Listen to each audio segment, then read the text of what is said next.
Ok, bonjour à tous. Donc là, je vais vous présenter en fait comment on réalise les castings chez Meloland Studio. Donc comme vous allez voir, les castings sont réalisés en 4 étapes. La première étape, on réalise une lecture très simple du scénario. Donc en fait, les deux acteurs, ils vont se présenter, ils vont lire les scénarios pas à pas. Là, le but, c'est vraiment de prendre connaissance du scénario, même si normalement, avant, ils l'ont reçu et qu'ils sont censés déjà l'avoir maîtrisé.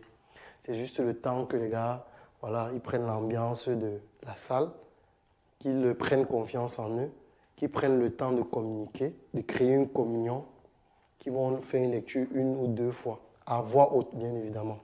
Le but aussi, c'est que les gars commencent à travailler leur respiration, leur voix, leur diction pour se mettre dans le bain. Ensuite, la deuxième étape, ils vont faire une lecture du script en rajoutant des émotions. Là, le but là maintenant, c'est commencer déjà à incarner, commencer déjà à utiliser la personnalité qu'ils ont pour venir aider le personnage, pour venir le créer et le faire immerger. Donc là, ils vont jouer avec des émotions, ils vont appuyer sur les différents mots. On va voir comment ils jouent avec leur posture aussi pour accentuer ces mots-là.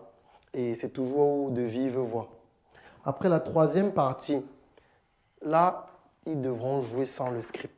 Parce qu'on va considérer après la deuxième partie qu'ils auront joué avec le script, avec les émotions. Mais là, ils joueront sans script pour voir la capacité de mémorisation, pour voir comment ils ont préparé le casting, pour s'assurer que voilà, ils ont été rigoureux, ils sont venus vraiment nous délivrer une performance. Donc, on va les diriger à ce moment-ci parce que les émotions, généralement, telles que perçues par les acteurs, ne sont pas forcément proches de celles que le réalisateur veut. Donc, il y a une direction d'acteur qui va être faite pour s'assurer qu'ils délivrent le résultat qu'on veut.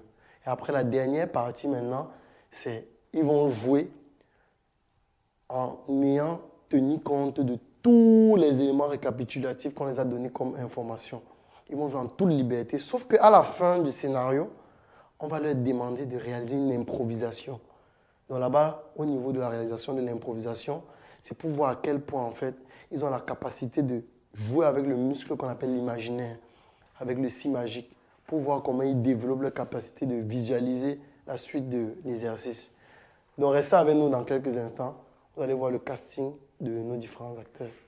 À bientôt. 1,